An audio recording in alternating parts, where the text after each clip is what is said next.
Do you know the 5 words that legally stop a cop from searching your car right now? Most drivers don't, and that ignorance costs them their freedom, their money, and sometimes years of their life. You could be doing everything right and still end up in handcuffs because you said the wrong thing in the first 30 seconds. Hit subscribe right now because what I'm about to show you could be the difference between driving away free or watching your car get torn apart on the side of the road. Cops are trained to get your permission fast, and I'm going to hand you the exact words that shut that down completely and legally. Here's what you're about to learn in this video. You're going to get the one sentence that freezes a cop's ability to search your car without a warrant. You're going to learn why most people hand over their rights without even knowing it. You're going to see the legal framework that backs every single phrase up in court. And you're going to walk through a real traffic stop scenario so you know exactly what to do when those lights flash behind you. This isn't guesswork. I've analyzed over 200 body cam videos, and the same mistakes show up every single time. You're about to stop making those mistakes for good. Let's talk about what's actually happening during a traffic stop. Most people think a traffic stop is simple. You get pulled over, you hand over your license, you get a ticket, you leave. That's the version they want you to believe. Here's the reality. A traffic stop is a legal event with specific rules, specific rights, and specific traps. Officers are trained to move through it quickly and gather as much information as possible before you even realize what's happening. They ask questions that sound friendly but are designed to get you talking. They make requests that sound mandatory but are actually optional. And the moment you don't know the difference, you start giving away the very rights the Constitution guaranteed you. Most people have no idea that every single word they say during a traffic stop can be used against them. Every word. The good news is that knowing just 5 key phrases changes everything. Let me show you exactly how. The first phrase is the most powerful one you will ever use during a traffic stop. An officer approaches your window and says, "Do you mind if I take a quick look in your car?" That question is casual. It sounds harmless. It even sounds polite. But the moment you say yes, you have just given up your Fourth Amendment protection against unreasonable searches. You cannot take it back.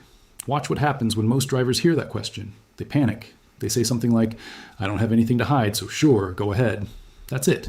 Search begins. Whatever's in that car is now fair game. No warrant needed because you handed them permission on a silver platter. Here's what you say instead. You look directly at the officer and say this: "Officer, I do not consent to any searches." Word for word. Memorize that sentence. Those 9 words do something remarkable. They remove your consent from the equation completely. The officer can no longer say in court that you gave permission. If they search your car anyway, anything they find can potentially be thrown out because of the lack of consent. This is 100% legal. You are not being rude. You're not obstructing. You are exercising a constitutional right that the Supreme Court has confirmed you have. Defense attorneys use this exact line in court. It is one of the first things they look for on body cam footage. Bad way. A driver says, "I guess, yeah, if you want to look around." The officer searches the car, finds something small, and the driver faces charges they can't fight because consent was given. Good way. A smart driver says, "Officer, I do not consent to any searches." The officer notes the refusal. Without other legal grounds to search, the stop ends and the driver goes home. This comes straight from Supreme Court rulings going back decades. The court has said over and over that a voluntary consent search is valid. But it is only valid if consent was actually given. Your refusal is your shield. Use it every single time. Have you ever been asked this question during a traffic stop? Drop a comment below and tell me what you said. I read every single one, and I want to know how many of you already knew this phrase before today. The second phrase protects you the moment an officer starts asking questions that have nothing to do with the reason you were stopped. This happens more than you think. You get pulled over for a broken taillight. Simple stop. But then the officer starts asking where you're coming from, where you're going, who you were with, and what you've been doing tonight. Those questions are not about your taillight. Those questions are fishing. And most people answer them because silence feels rude and suspicious. Here's the reality. You have a Fifth Amendment right not to answer questions that could incriminate you. And you can use it politely without making the situation worse. Here's exactly what you say.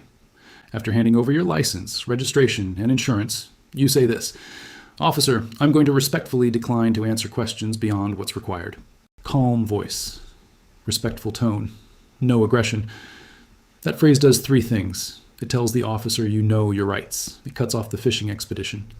And it signals that you're not going to be rattled into saying something that opens a door you can't close. Legal experts agree this is your strongest protection during the early minutes of a traffic stop. I've analyzed over 200 body cam videos, and the drivers who stay quiet consistently get shorter stops and fewer searches than drivers who talk freely. Talking feels safer, but talking is almost always what gets people in trouble. Bad way. A driver answers every question openly and says, I'm coming from my buddy's place. We were just hanging out, nothing crazy. That answer just told the officer you were at someone else's home at night, which starts a line of questioning that doesn't stop. Good way. A smart driver says, "Officer, I'm going to respectfully decline to answer questions beyond what's required." The officer moves through the stop. The driver hasn't added a single piece of information that can be used later. Still watching? Good. Drop a like if this is already blowing your mind. Because we're barely halfway through, and the next two phrases are even more powerful than the ones you just heard. The third phrase is the one cops genuinely do not want you to know. When a stop is dragging on and the officer keeps stalling or asking more questions after they already have your documents, most drivers just sit there and wait. They assume they have to. They don't. Once an officer has your documents and has run your plates, the stop has a legal time limit. You're not required to sit there indefinitely while they look for a reason to escalate. Here's the trick they don't want you knowing. You have the right to ask directly whether you are free to go. Here's exactly what you say. In a calm and neutral voice, you say this: "Officer, am I being detained or am I free to leave?" Those exact words. That question matters legally because it forces the officer to make a decision. Either they have a legal reason to detain you, in which case they must tell you what it is, or they don't, in which case you are free to go. Former police officers have confirmed this works. It puts the burden back on the officer to justify why you're still there. Listen closely because this is critical. Do not ask this question aggressively. Do not ask it with attitude.